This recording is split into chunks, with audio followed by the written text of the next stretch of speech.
Okay, here we go. Let's see. Share screen. Okay, making progress. I need to see my chat. Okay, this can be really small. And I'm going to hide this. Okay, I think we're doing pretty good.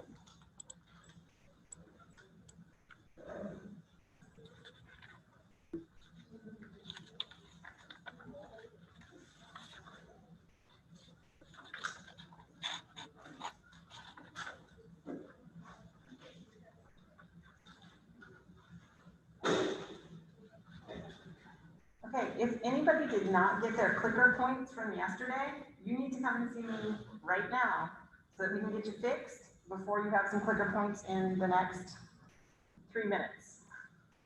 So if you need clicker help, come see me.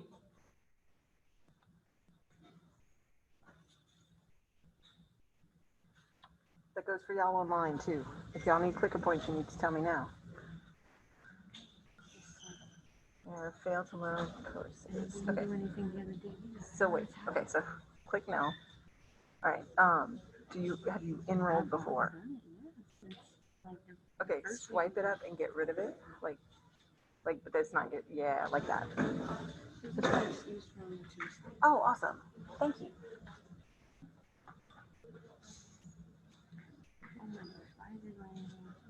There you go. Okay, you're in. You're good. Lillian. Let me look. Lillian. It does not say that you're in my class. I checked this morning, Lillian, and you are not on iClicker. Lillian, are you using the Reef app?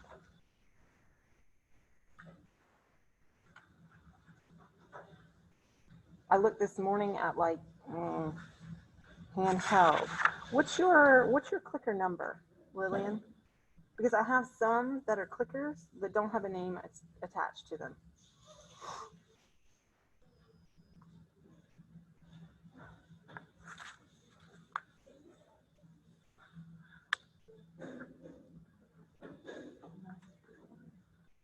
No, I do not have that. Let me look in my other section, see if it's a clicker in my other section. No. Okay, Lillian, did you do the course block add and register on Moodle? Let's make sure. Yes, that is one thing, Holly, I'm going to tell everybody in just a second. So yes, you did the course block registration. Maybe you just typed in the number wrong. Try it again, Lillian, and then re-register. I removed it and re-registered just now. Okay. Let me check.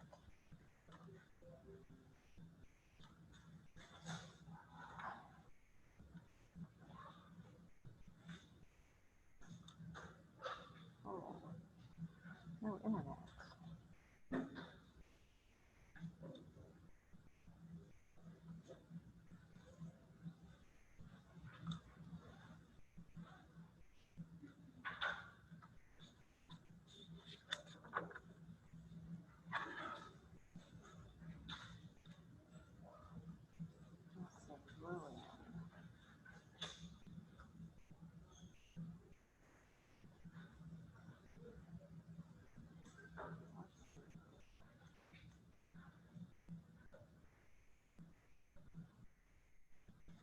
No. Okay, Lillian, the student number ID to our Nichols email, not our in number, so mine will show student ID to our Nichols email.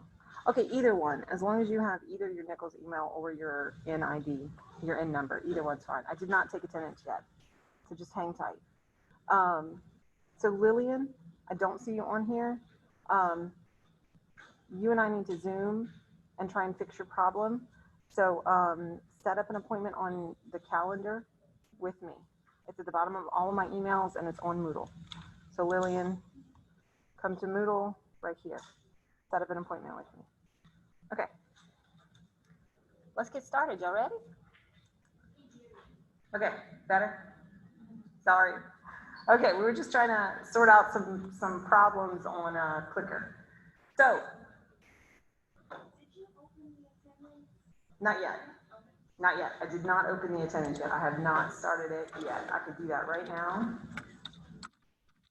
And I could let that go while I talk to y'all about some stuff.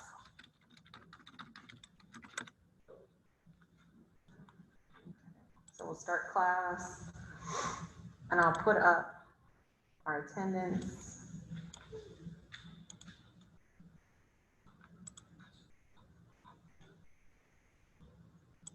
Okay, so attendance can be going while I go over some things with y'all. Okay. All right, so a few things I want to cover real quick. You should have gotten an announcement from me between today and our last class period saying that I put up some tutorials. If you did not get an email about that, then you're not getting announcement emails and you need to come see me for some help or schedule a Zoom, something. But you need to make sure that you're getting announcements. So if you did not get that announcement, please, please, please see me and get some help. So what I did in the announcements is the last one here, study tips. I gave you kind of an idea of how you should be studying to prepare for this class. So my suggestion is for you to take the material section by section. It's kind of overwhelming if you try to do a lot all at once. So my suggestion is section by section. So read the section, then watch the lecture video on the section and work with me as I do those problems in the video, right? You should be doing them as I am doing them. Then you come to class and we do some more practice problems, and then you complete the mastery homework, and that kind of wraps up the chapter. Okay, so take it piece by piece and do those sections one at a time. Okay, that should kind of help you out. Some people said they were struggling with balancing equations, so I made my own tutorial, and then I found a couple of videos on other people showing you how to balance equations. And then some people asked for help with dimensional analysis. So I put up a video, one regular video on dimensional analysis, and then I found one on Khan Academy that uses drug dosage calculations like what we are doing. So this should be really helpful too. So if you need extra help, that's kind of where to go. Okay? Then, let's see, what else do I want to show y'all? Oh, your iClicker. When you enrolled in iClicker, you need to have one of two things as your student ID. Either you can have it as your IN number, or you can have it as your Nichols email. One of the two. Some people do not have that. They have random other things in there. Please, please, please make sure it either starts with an N and it's your IN number, or it's your student email. Either one's fine. Okay. So everybody watched up to section 5 in chapter 2 for today, right? Okay. All right. So let's see if you're paying attention. Where can we see if we're getting attendance points? You can see that in the Reef app. You can see that. I don't know when you have a clicker. I don't know how that works. Anybody know how that works? If you have a handheld clicker, how do you check your points? Yes, ma'am?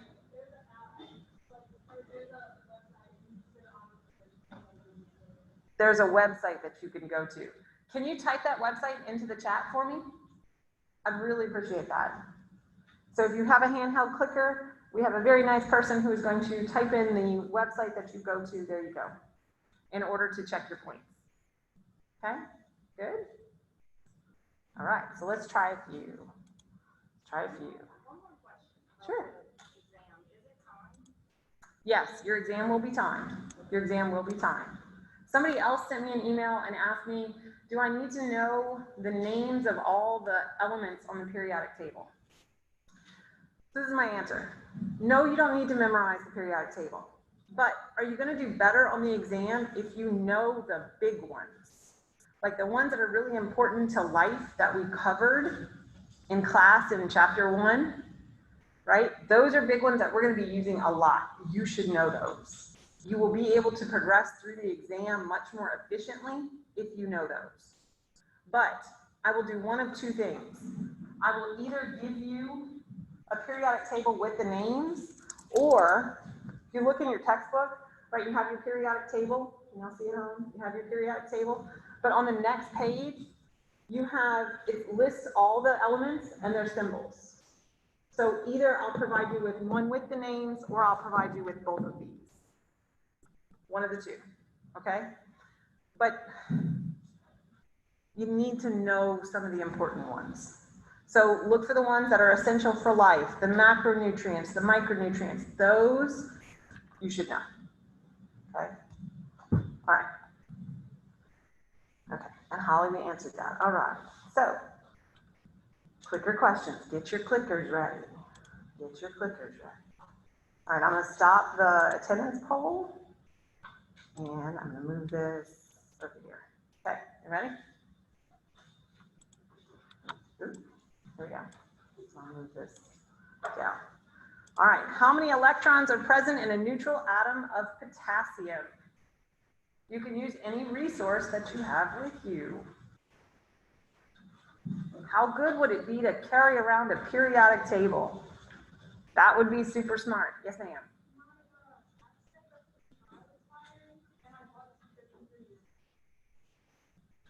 You did buy the subscription? Try closing the app and reopening it.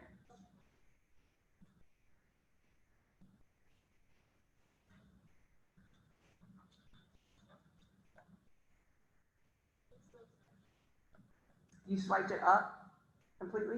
Like you...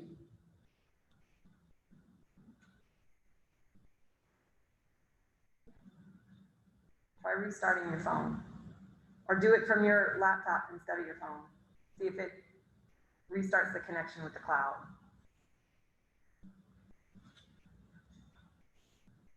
Okay, usually I'm going to give like 1 minute time on this. We've been kind of chatting, so I'll give you a minute and a half. I'm going to cut it off at a minute and a half, but here on out, I'm cutting it off at 1 minute.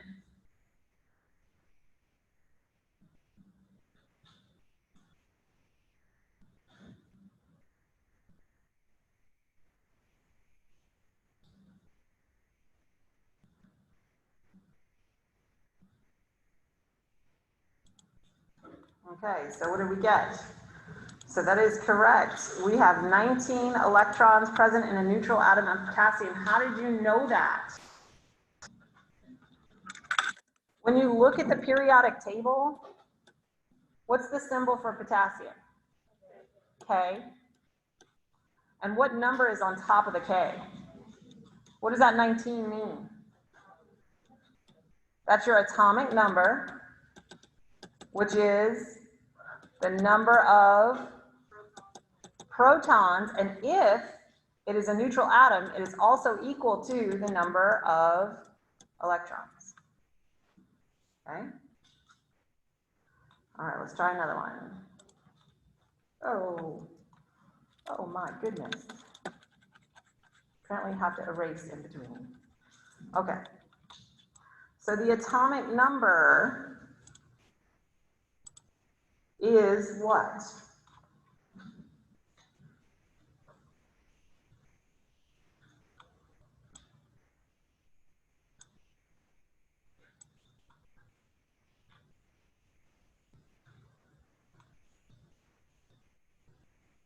And Brent, I see your question. I'm going to answer it in a minute.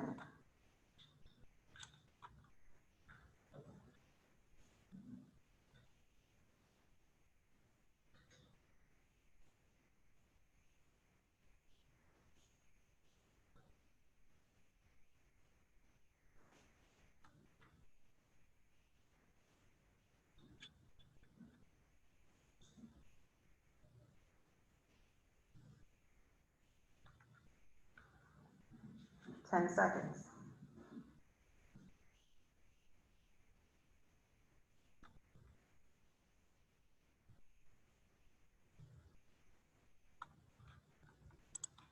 Okay, so what do we get? So it is B. Ooh, no, stop. Sorry. Okay, so the atomic number is equal to the number of protons in each atom of the element. So as long as you have potassium, you're always going to have 19 protons. Always, always, always, always. If you change the number of protons, you're going to change the element. And we'll see that when we talk about radiation. All right? Okay, let's try another one. Protons have what?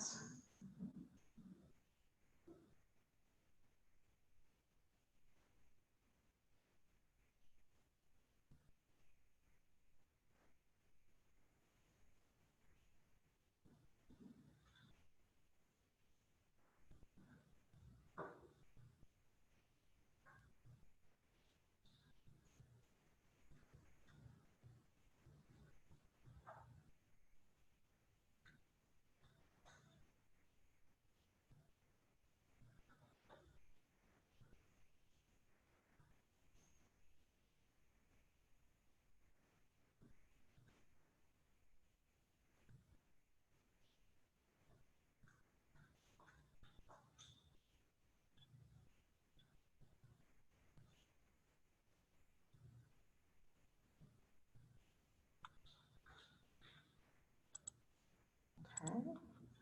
So protons have D, a mass of about 1 AMU and a charge of +1. Now I'm going to ask you a different question, but notice that the answer choices are going to remain the same. Okay, now this time I'm asking, electrons have what? The same answer choices, but now tell me about electrons.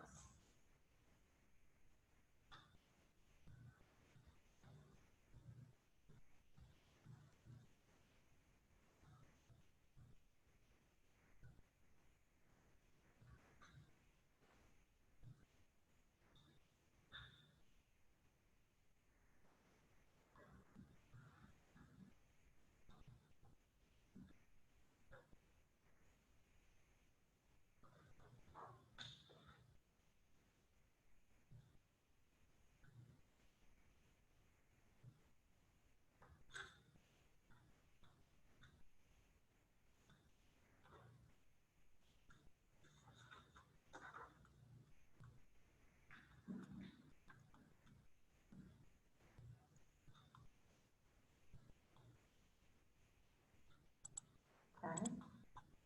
Oh. Okay, so electrons have a negligible mass and a -1 charge, right? So why is it not, what did other people say? E. A mass of about 1 AMU. Where's the mass of the atom? I wanted to say cell. Where's the mass of an atom? In the nucleus, in the center. The electrons aren't in the center, the electrons are in the electron cloud. So there's really there's negligible mass in the electron cloud. The mass is really in the center. So make sure you know, electrons, their mass is like 1/2000 the mass of a proton. So it's really, really, really small. Okay, last one. Last one. Neutrons. Tell me about neutrons.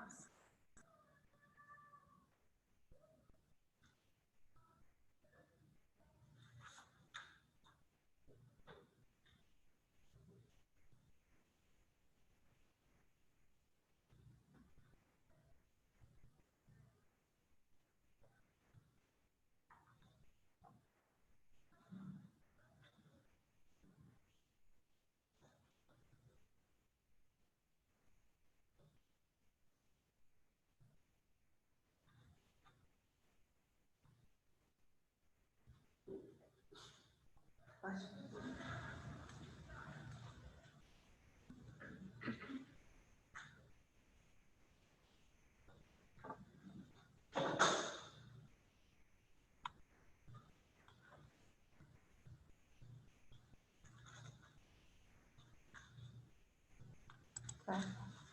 So what do we say? So these do have a mass of about 1 AMU and have no charge. So neutrons are neutral. Okay, so that's our little check. Did you watch? Let's see if I can end this. Stop.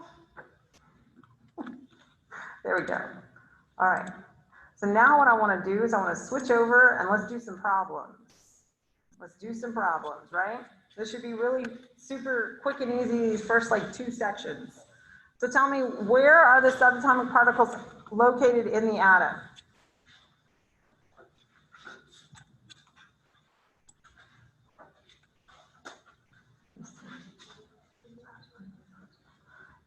Jordan, you need to set up a Zoom with me, and we'll figure out your iClicker. But you need to use that link that I showed earlier in class, and you need to set up a Zoom with me. Okay, where are the subatomic particles located within the atom? You can put it in the chat. You can say it out loud. Nucleus. How does the mass of a proton compare to the mass of a neutron?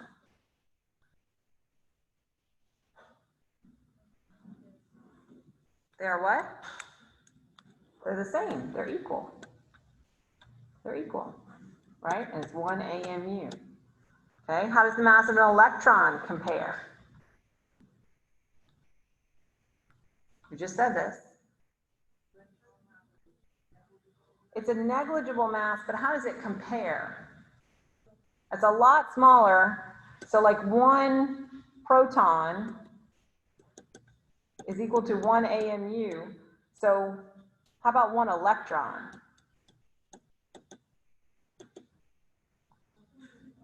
One over 2,000 of an AMU.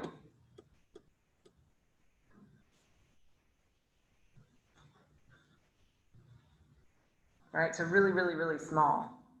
It's small. What are the units just used for describing the mass? AMU, but what does AMU mean? Atomic mass unit. That's kind of a nice one. They named that one well. Doesn't always happen that way. You got to enjoy it when it does. All right. Okay, what can we determine from the following? What can we determine from the mass number? What is mass number? You want to start? Let's start with atomic number. Atomic number is kind of easier, and then we'll build up to mass number. So what does atomic number tell us? Number of P plus, that's my abbreviation for proton. So number of protons, what else does it tell you? Number of electrons in, be careful, a neutral atom. We haven't talked about charged atoms yet, but we will like in the next chapter. So be careful about that. All right, so what does the mass number tell us? Think about mass, and it's a number. It's not a weight, it's a number. So we're going to be counting something if it's a number. What are we counting? That is correct. The number of protons plus number of neutrons. Remember, neutrons is in with a little 0. So what does the mass number minus the atomic number tell us?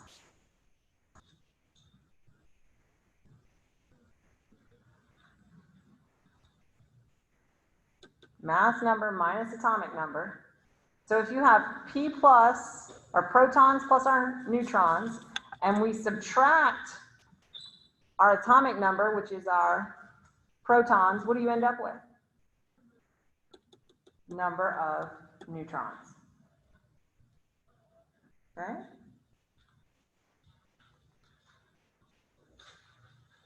All right.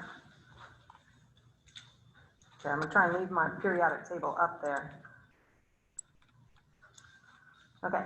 Provide the name and atomic symbol of the element that has the following atomic number, 79.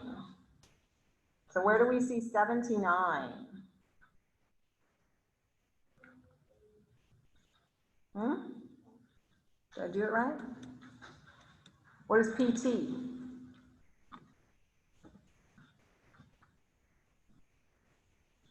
Y'all use your textbook, or I know if you're online, you have something similar, you can use this. You want to bring your textbook to class, that's cool with me. Right? So which one has 79? Oh, AU. Come on. asking me to read on the screen with this thing on. AU. Thank you. So what is AU? Gold. Okay, how about 19?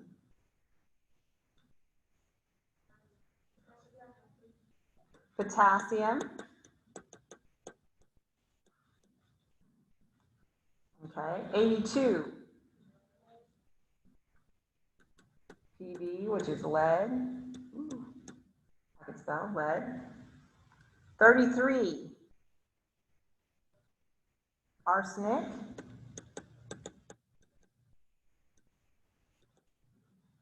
How about 11? What is it? Sodium.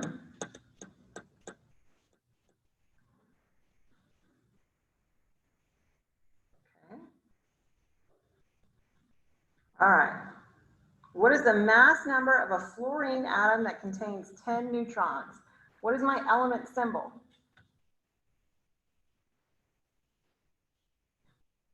For fluorine. F. All right, now, I need to know the mass number. So how am I going to get the mass number? Mass number is protons plus neutrons. So how many protons do I have? How many? 9. So if it contains 10 neutrons plus 9 protons, what's my mass number? 19. So this is how I show that notation. So my mass number is equal to 19, but this is the symbol that we use.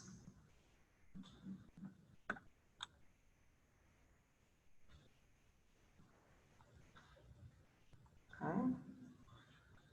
Determine the protons, neutrons, electrons in the following atoms. Helium, that has a mass number of 4. So if I write helium, I'm going to put the 4 up here because that's the mass number. So how many protons do I have? 2, because it's helium. The only way you can have helium is if it has 2. Okay, so now that I kind of have my symbol done, I'm going to do a kind of grid over here. I'm going to say protons, neutrons, and electrons. Okay, so y'all just told me that I had 2 protons. So what's my number of neutrons? And here's the trick. Remember that this number up here is the mass number. So if you take the mass number minus the number of protons, you're going to get number of neutrons. So that always has to work out. So your big number always, always, always has to go on top. Okay? So our number of neutrons is 2. And did we say that this atom was charged? No. We just said it, an atom. If it's charged, it's an ion. So if they say atom, then you can say your protons are equal to your neutrons, and you can say 2. Okay? All right, carbon that has a mass number of 4.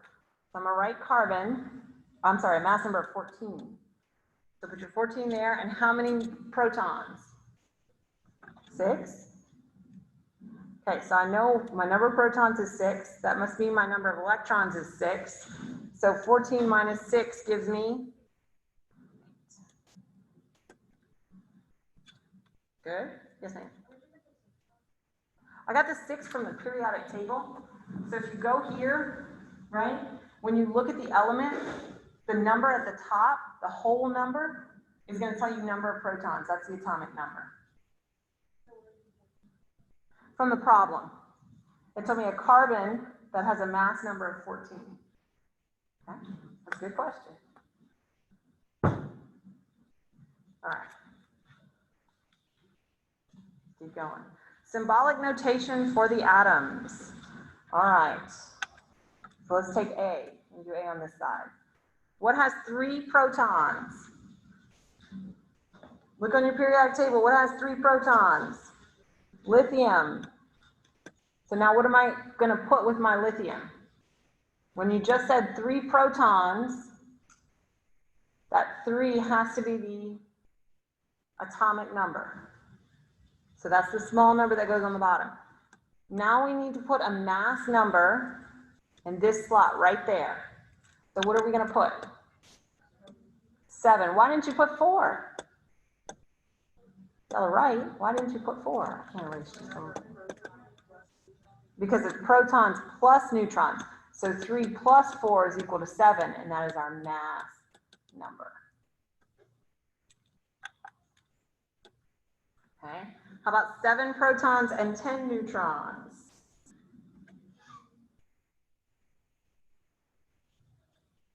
Seven protons should be nitrogen. How do I get my mass number? I just add the 2 and I get 17. How about C? Look on your periodic table. Where do you find 15 at the top?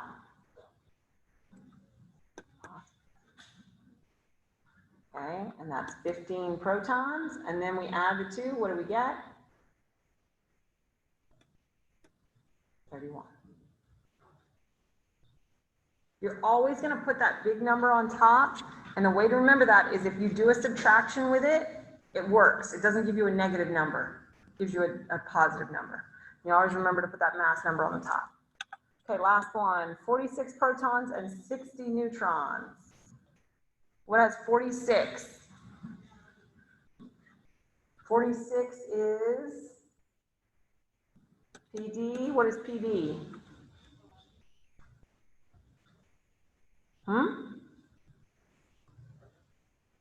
Anybody?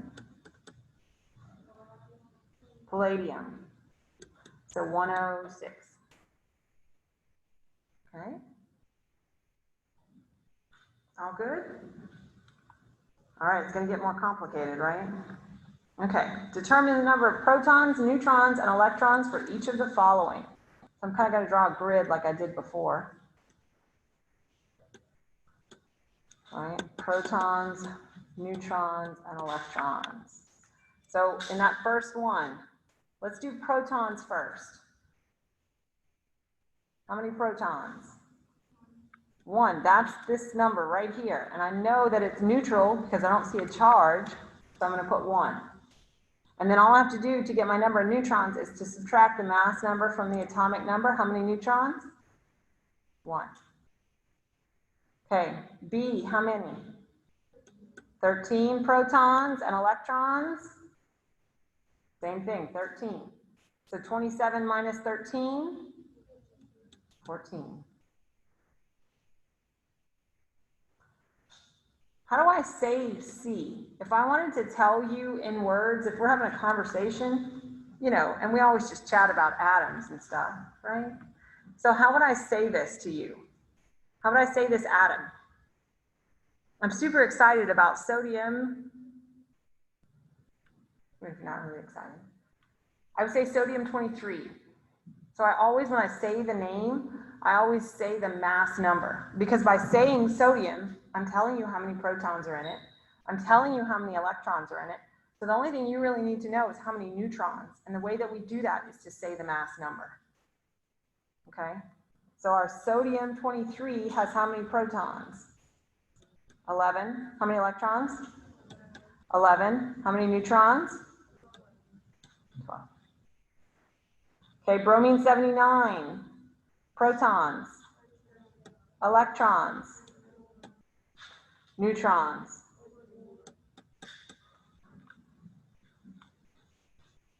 Okay? That should be really pretty easy. So I did this whole thing on the video. All right, so now we're going to talk about isotopes, right? What's an isotope? Just generally. How's an isotope different? It has what? I heard somebody say. It's the number of neutrons that are different. Because if it's an atom, what has to be the same? Protons. So the only thing that can change with an isotope is our number of neutrons. That's something you have to keep in mind this whole time, right? Okay. So the mass of an isotope of carbon-12 is exactly 12 AMU. The atomic mass for carbon, as seen on the periodic table, is 12.1 AMU. Why is it not straight 12?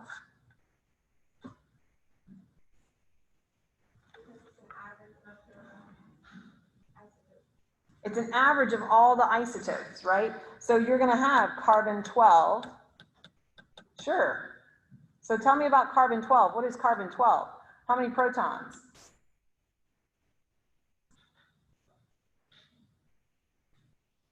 If it's carbon, it must have 6. Has to.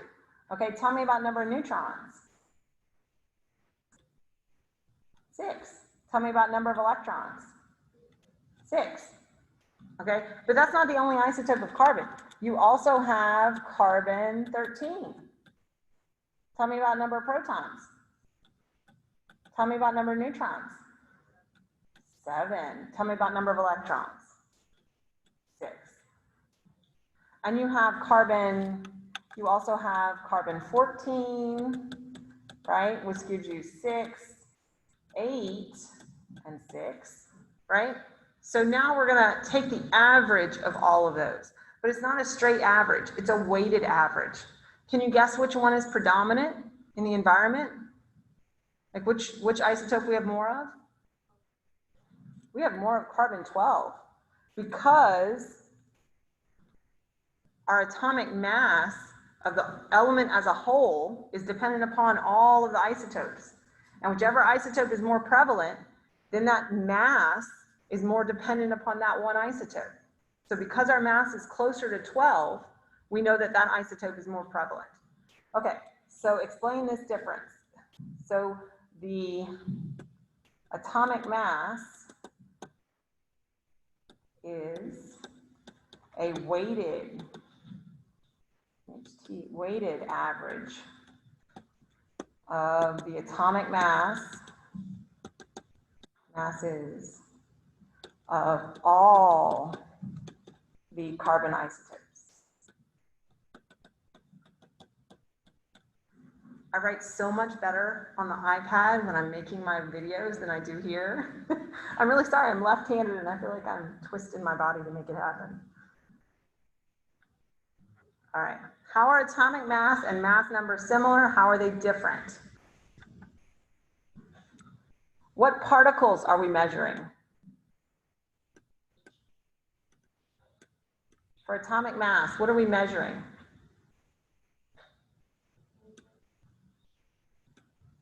We're measuring mass of what? Protons and?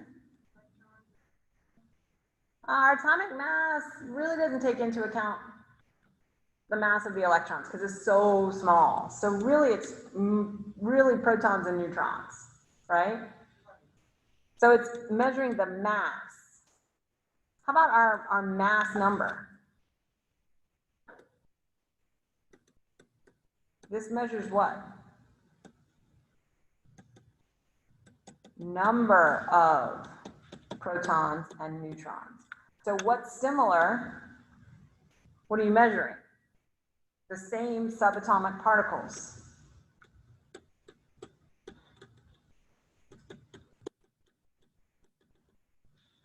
What's different?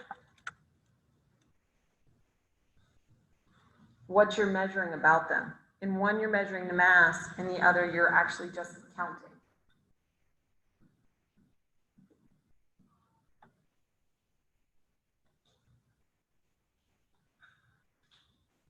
Okay, there are 3 naturally occurring isotopes of magnesium. Magnesium 24, magnesium 25, magnesium 26. How many neutrons are present in each isotope? Okay, let's see. I don't know if I gave enough room for this, but we'll do it at the bottom. Okay, let's do magnesium 24 first. Where do we put the 24? At the top. What do we put at the bottom? 12. Where'd you get that 12? Atomic number from the periodic table. We just didn't pull it out of thin air, right? Okay, now how many neutrons are present? How many? 12. 12, because 24 minus 12 is 12. Okay, so let's do magnesium 25. Where does that 25 go? At the top. What goes at the bottom? 12, because we still have magnesium. It's still the same atom, so it still has the same atomic number, so it still has the same number of protons. But tell me about those neutrons. 13, we have one more because that mass number went up and we couldn't change the protons, so we had to change the neutrons. Okay, magnesium 26. 26 at the top, 12 at the bottom because it's still magnesium. How many neutrons? 14. Now, based on the average atomic mass on the periodic table, what is the average atomic mass given on the periodic table? Go and look. I get 24.31. Which isotope do you think is most prevalent? The one that has a mass number of 24. So this is going to be most abundant.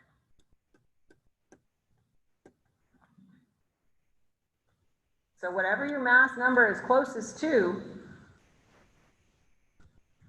okay, whatever your average atomic mass on the periodic table is closest to the mass number of an isotope, that isotope is more prevalent. Okay.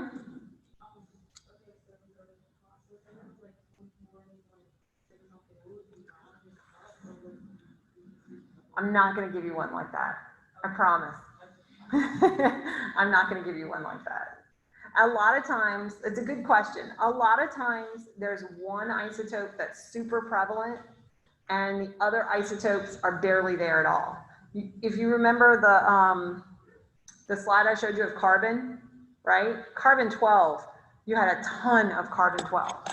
Carbon 13, carbon 14, you only had a little bit, right? So typically that's how it goes. I'm not going to give you those rare instances, I promise. That's a good question. Okay, so we have some naturally occurring isotopes of 10. How many neutrons in each? And write the symbolic notation. Okay, 10, what is a symbol for 10? Sn is 10. Okay, how many protons in 10? Look on your periodic table. 50. Okay, so 10, 118. So let's write all of our symbols. We know they're all going to be the same. We know they're all going to have 50. And what's going to be different is our mass number. Okay, so then how many neutrons do we have in our first one? So we have to subtract the 2, we get 68. In the second one, we have a mass number that's just one more. So what do we have? 69. And then the last one should have a mass number of 7.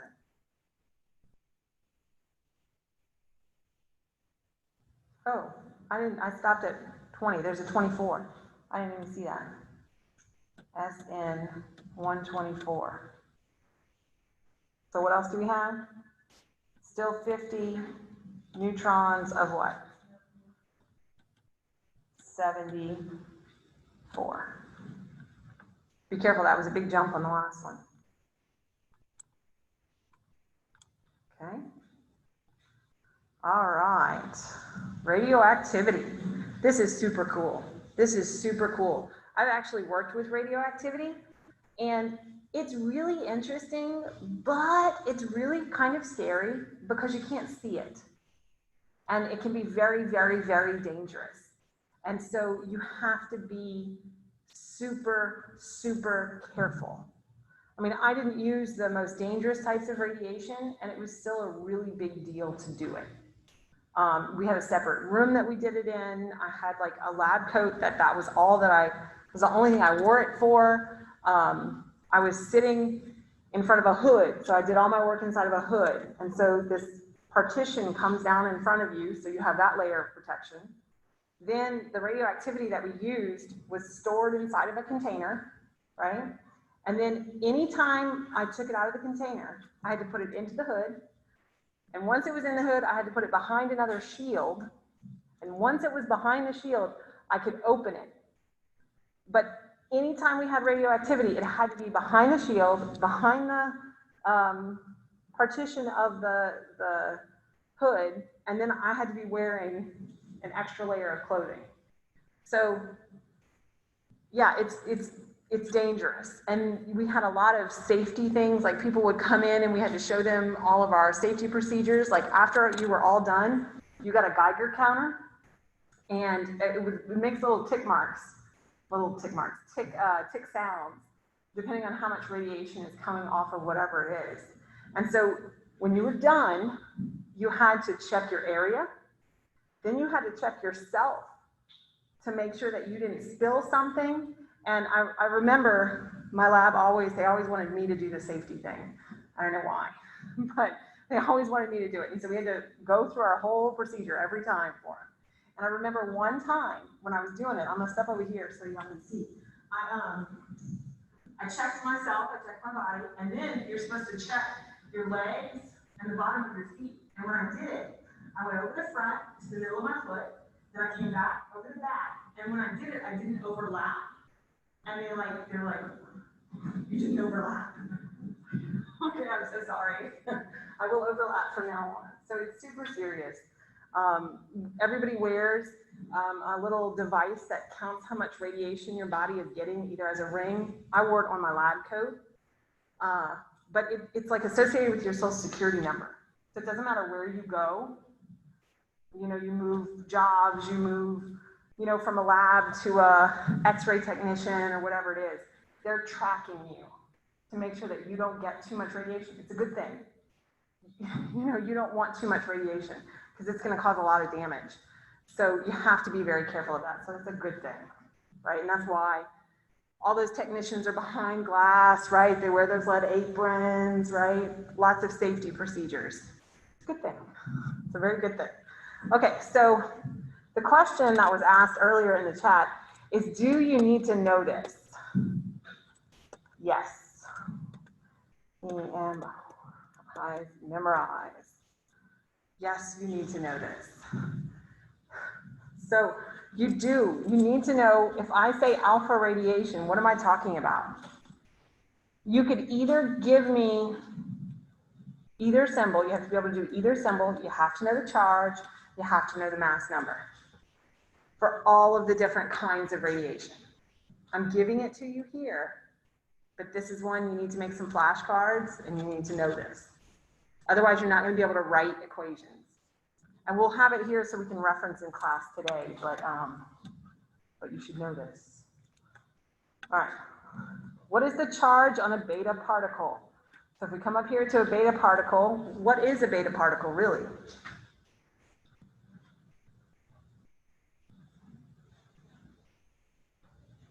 I remember from lecture.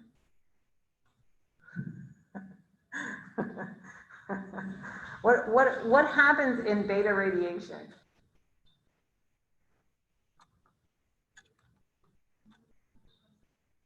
A neutron becomes a proton, so your charge is going to change, right? So when that happens, you have to take that into account. So what's going to happen to the overall charge on your atom? It's going to increase, right? So when you're writing your equations, you have to take that into account, right? So the charge on our beta particle is a -1. How about an alpha particle? It is a helium nucleus. A helium nucleus has protons and neutrons. Does it have electrons? Nope, no electrons. So what accounts for that charge are just the 2 protons. So 2 protons gives you a +2 charge. A positron is basically the opposite of an electron. We know electrons are negative, so what are positrons? Positive, so +1.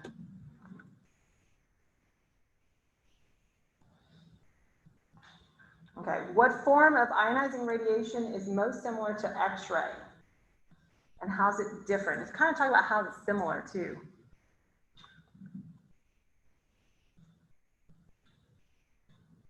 In X-rays, do you release a particle like in alpha radiation? No, there's no particle. In gamma radiation, there's no particle that gets released. So what other form of radiation here does not release something with a mass?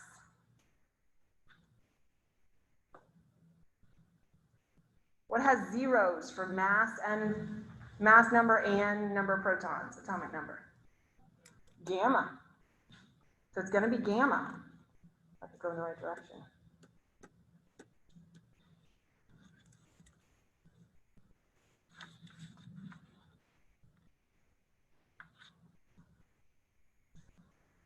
Okay, so how's it different?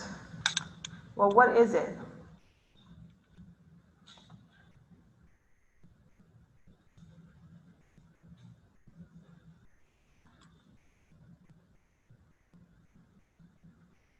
Gamma radiation is super, super, super high energy.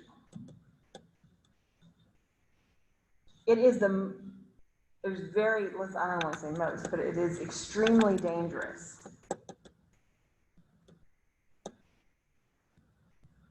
Right? Look at 23, look above. Which form of ionizing radiation has the greatest penetrating power? Gamma and neutron bombardment. So if gamma radiation has high energy, extremely dangerous, you have to be super careful of getting anything. Is that true about X-rays? No, we go get X-rays all the time. You know, no, you don't want to get them on a daily basis, right? So if you're an X-ray technician, you're behind the glass, you're wearing your lead apron, right? You're protecting yourself, but that's just because you're doing multiple X-rays a day. But as a patient, you can get a couple a year, right? It's not a big deal. We don't worry about it. So it's different in the level of radiation that's coming off, the amount of radiation is different. Gamma is very high, X-ray is low energy. So it's not nearly as dangerous. Can I what? And that should be in your in-class problems. Oh, that's cool.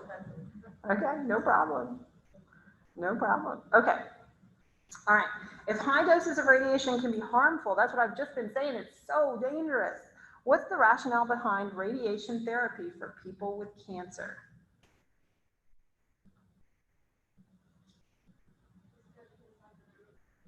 It's because what? That's true. That's true. But cancer cells are cells. So why, you're right, radiation affects cancer cells differently. Why?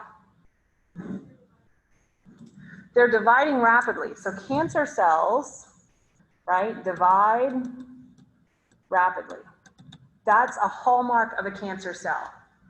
So that's true. And we know radiation damages all cells. But does that answer our question yet? No, it doesn't. So why is a more rapidly dividing cell more susceptible to radiation? This is a really interesting, cancer is really cool, really, really interesting. What's the most sensitive part of a cell? If you mess up this part of the cell, you're futu. You're done. The what? The nucleus. What's inside the nucleus?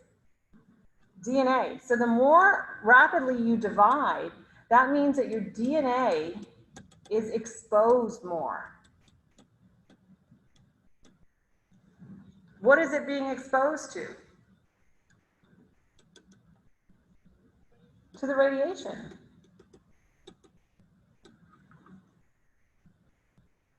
So those cells with more exposure to radiation result in what?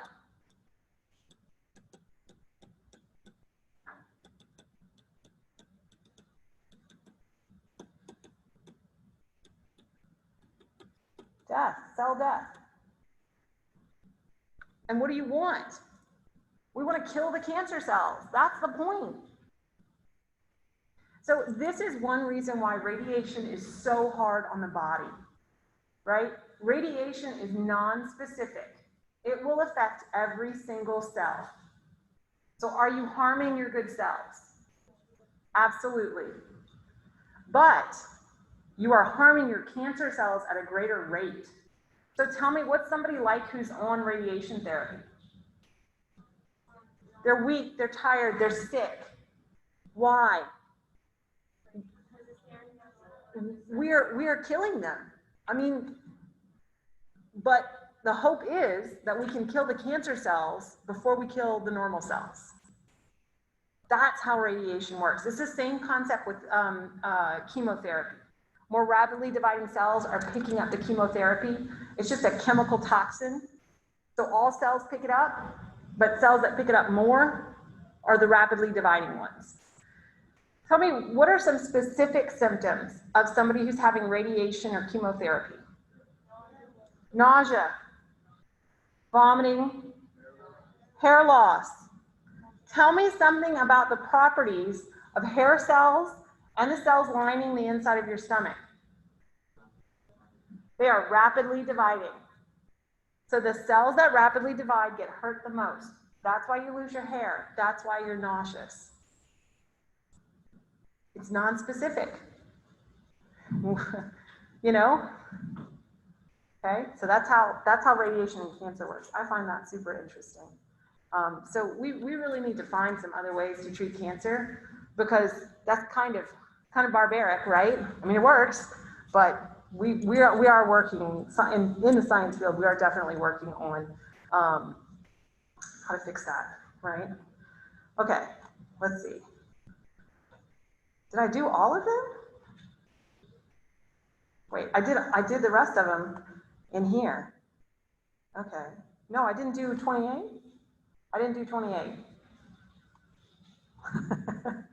Just trying to figure out. Okay, I did not do 28. Here we go. All right.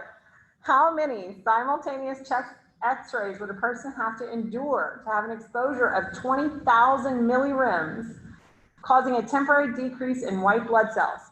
So if you remember from the lecture, right, I told you how much radiation would start to have an effect on your body, right? And we have low amounts, and the first thing that you start to see is a decrease in your white blood cell count. So this is the first basic physiological response that we see to high levels, relatively high levels of radiation. So how would I figure this out? So if I look in the question above, an X-ray is about 5 millirems, right? So one X-ray is equal to 5 millirems of radiation.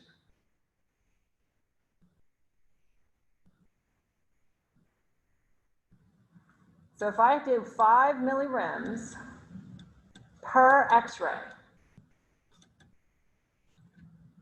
times some number of X-rays equals to 20,000 millirems. Why am I capitalizing that? Millirems. So what's X?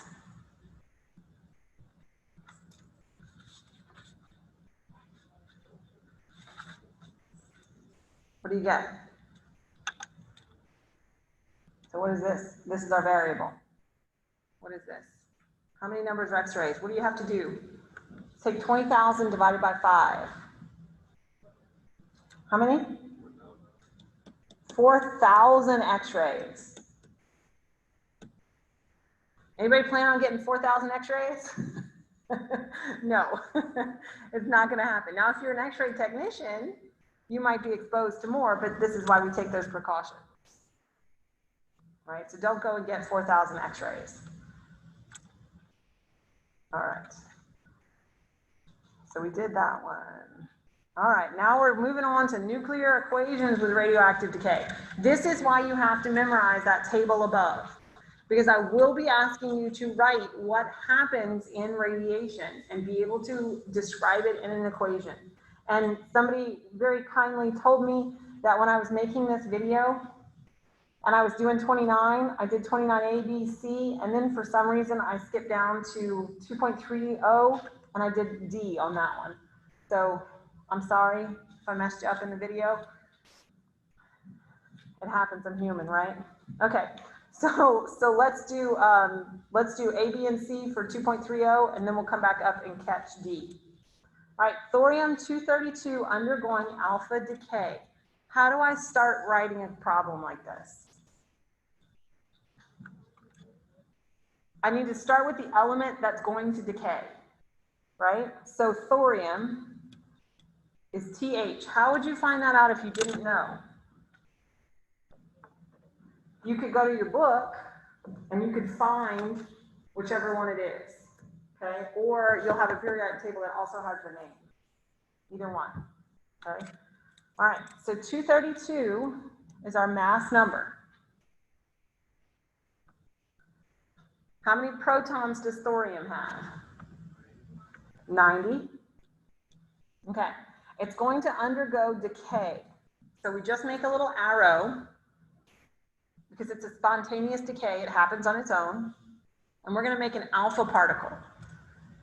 What's an alpha particle? It's a helium nucleus. So a helium nucleus would have how many protons? How many neutrons? How many neutrons? 2 for a mass number of 4. Sorry, I was trying to make sure we know what we're talking about. All right, so this is just a mathematical adding and subtracting problem, right? Because what we need to worry about, here's one side of the equation. I have 90 protons. I need this number plus this number to equal to 90. So what am I going to put in there? 88.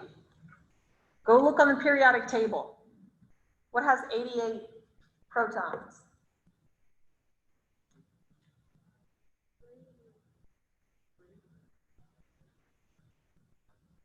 88 radium. Okay. Radium, good. All right, so now what do we have to do? We have to make our mass numbers equal. So 4 plus what is going to give me 232? 228. So this is easier than balancing a normal equation. Way easier. All you have to do, the only tricky part is knowing what's alpha, what's beta, what's the positron, right? That's the tricky part. Okay, so let's try another one. Strontium 92, symbol for strontium. SR, and if we go and we find strontium, how many protons? 38. And what's my mass number? 92, so that goes on top. And it's undergoing beta decay. Tell me about beta decay. It's an E. It has a charge of -1, so that goes where the protons go because we convert one of our what to what? Neutrons to a proton, okay? Now what are we going to make? We're going to make something, so -1 plus something gives me 38. 39. Go look on the periodic table. What's 39? Yttrium. Now how about my math number? 0 plus what is 92? Still 92.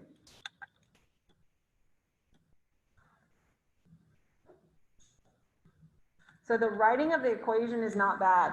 You just have to remember what's alpha, what's beta. Now, be careful in the homework because you have to enter it in correctly, and it'll give you a little tutorial on how to have a superscript right on top of a subscript, because you have to be able to write it correctly. If you struggle with it, send me an email and we can Zoom and I can help you with it, okay? But don't wait until the night that it's due, because I'm not going to be available then. So if you struggle with it, ask me early. All right, C. Nitrogen 13. So nitrogen 13, but how many protons do we have? 7. And we're going to undergo positron emission. Tell me about a positron. It's the same thing as beta decay, except what? It's positive. That's positron. So 1 plus what is 7?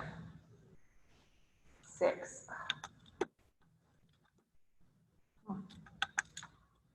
6. Okay, what has 6 protons? And what should we put at the top? 13. Not too bad, right? Okay, so now I need to go and pick up D.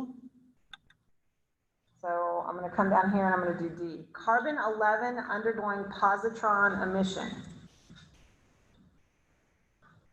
So here we have carbon. 11 goes on top. Y'all just told me that carbon has 6 protons. Now what? It's going to decay into a positron. Y'all told me that was 0 and a positive 1. What do we get? 7, and 7 is nitrogen. Nitrogen 11. Oh, it would be 5. Oh, you're right. 5. What's 5? What is it? Okay.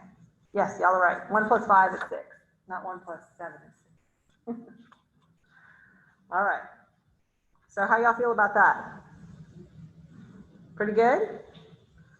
All right. So let's do 3.232. Write a balanced nuclear equation for the production of iodine-31 used in the treatment of some cancers from the beta decay of tellurium-131. So this is one that they actually use. So we're going to start with this. So see how it says from the beta decay of? So the hardest thing about a word problem is figuring out what's decay. So this one is going to decay. So it's going to be on the product side or the reactant side? Reactant. What's going to be on the product side?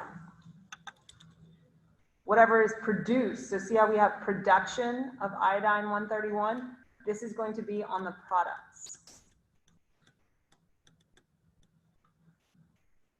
Okay, so that's the one tricky part about a word problem that you need to kind of be careful of. Okay. So what are my symbols? That's probably one you're not familiar with. So what are you going to go to? Go to your table like this, right? Okay, so what is it? TE?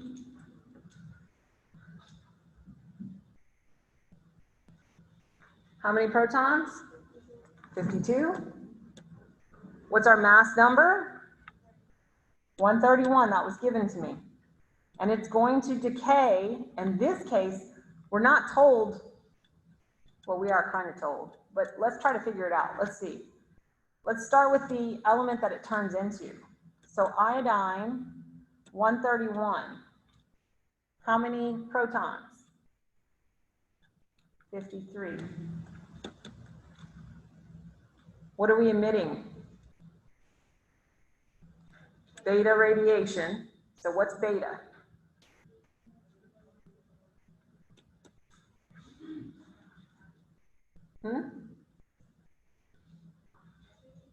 Say again? Is it what? Beta decay is negative. Beta decay. Like it, oh. So we come up here, beta decay is negative. Because beta is like an electron, right? Okay. So you were given more information in this problem than you really needed. You could have been given one or the other and figured out, but this, they gave you basically everything. So that was kind of nice, right? Okay, so we have, what, 10 minutes? We are rocking and rolling, right? Okay, so the next thing we're going to talk about is half-lives. When you talk about radiation, right, think about this. Y'all know how we carbon date rocks and stuff? When you carbon date rocks and you get, I don't know, this rock is 2 million years old or 500,000 years old, right? That's telling me that the radioactive isotopes that they're using to date it, its half-life is a long time. So half-life is the time it takes for half of the isotope to decay, right? If I'm going to give a patient something radioactive, do I want something that has a half-life of, oh, I don't know, 20,000 years? No, no, that'd be bad. That would be bad, because then this person is going to be radioactive long after they're gone, right? So when we talk about using radiation in medicine, we want to use radioactive isotopes that decay very quickly. So in terms of minutes, hours, so that pretty soon after their procedure, they're no longer walking around radioactive, right? We just want to put in enough to either find their problem or treat their problem, one of the two. But we don't want it in their bodies any longer than absolutely necessary. So what is a half-life? What did we just kind of say that was?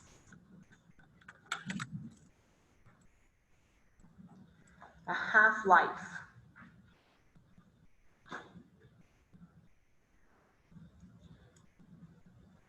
It's a time measurement, right? That's how we just said you can date things, that kind of stuff. So it's the time it takes for half of a radioactive isotope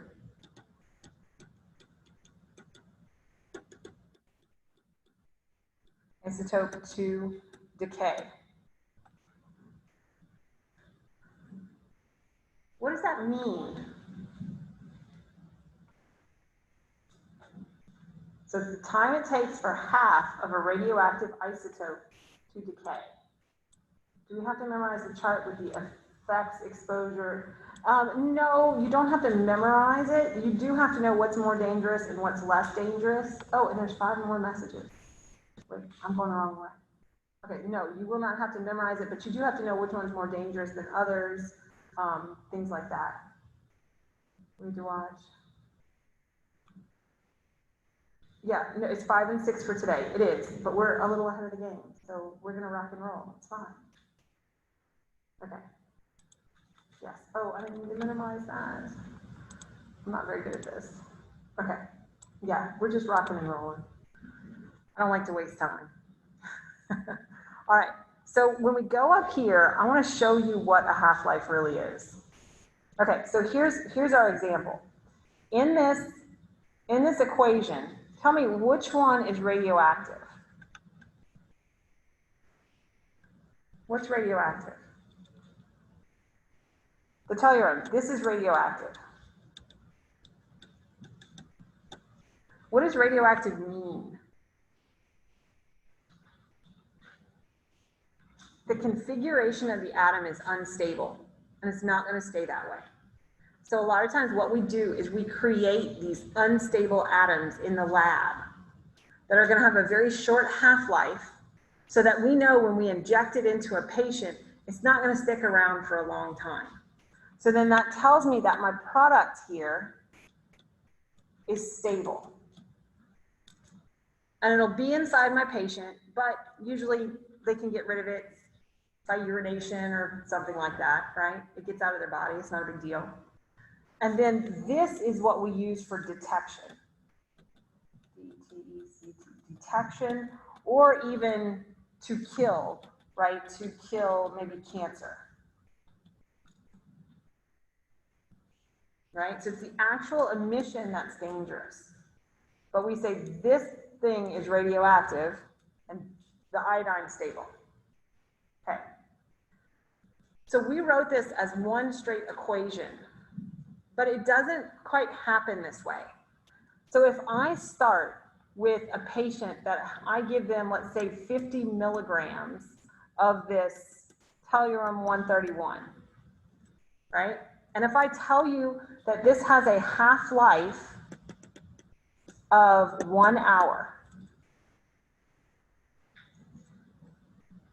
how much is going to be left after 8 hours? What's left? How do I figure that out?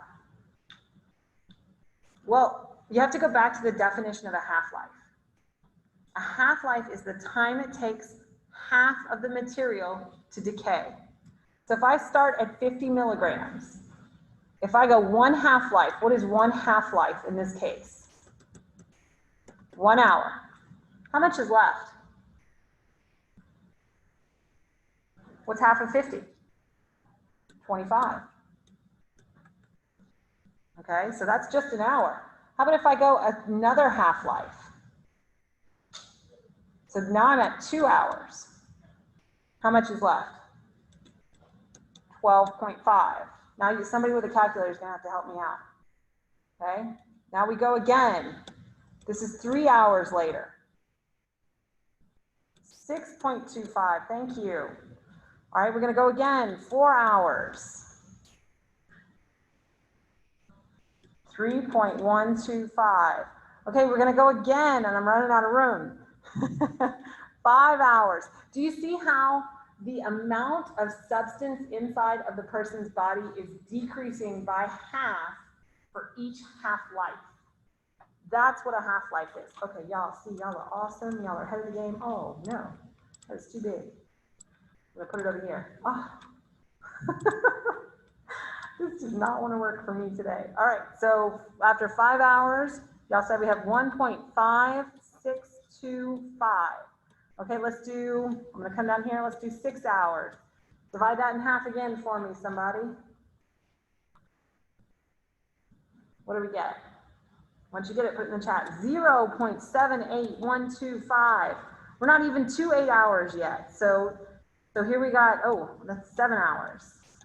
What do we have at 7 hours? 0.390, we'll say. Okay, how about 8 hours? One more time.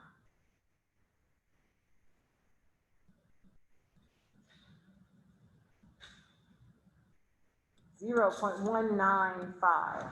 So we'll say, and this is milligrams. So we started with somebody who had 50 milligrams inside of their body, and in 8 hours, you're less than a milligram, 0.1 of a milligram.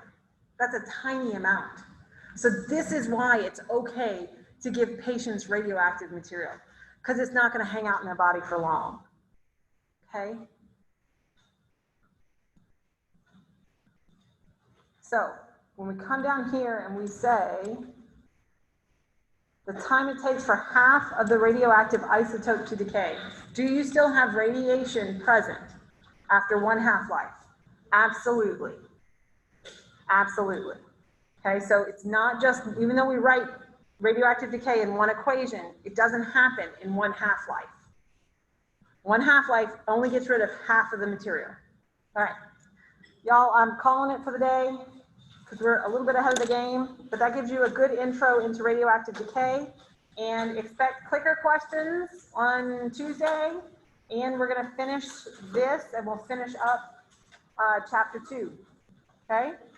Y'all have a good weekend, and you should be able to work on all of your homework problems once you watch all the lectures. So if you want to get a jump start on that, your next homework is due on Wednesday. Yes.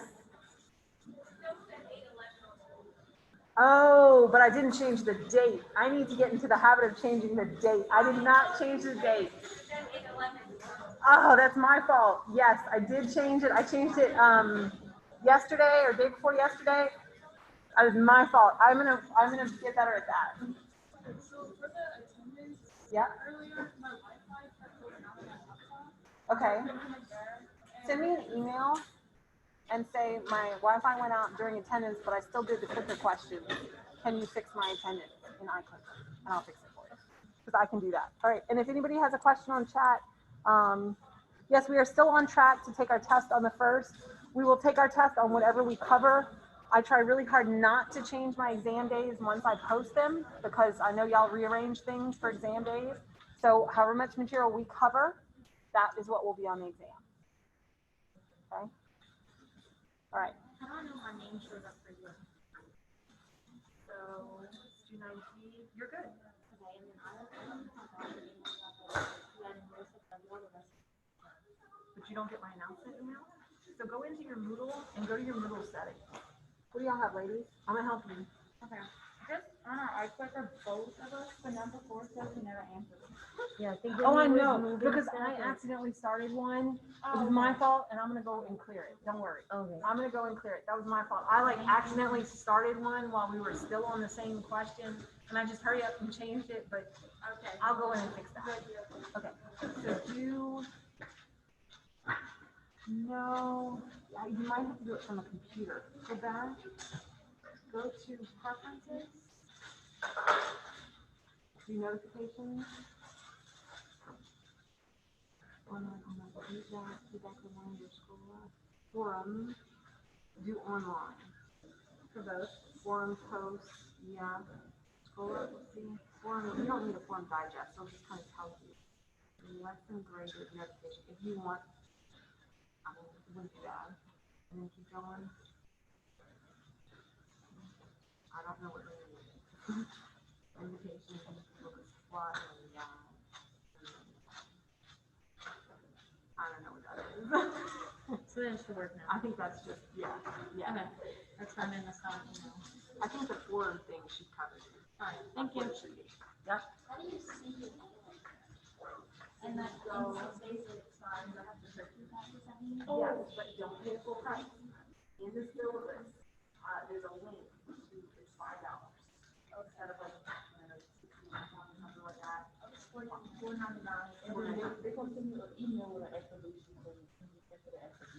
On my phone. Mhm. Where it says activate, okay.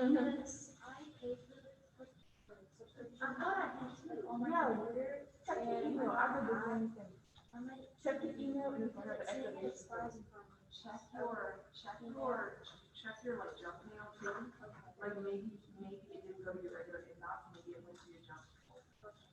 And that might be, and so there should be if you purchase it, then there should be a code. Yeah, because I did see the $4.99, so I took it out of my account. Okay. So then it probably is in your junk mail. and I was Do a trying to Google, get the activate, yeah, do a search and type in like iClicker. And it'll come up. Okay, so how do you see your name to make sure that you're connecting my phone? So,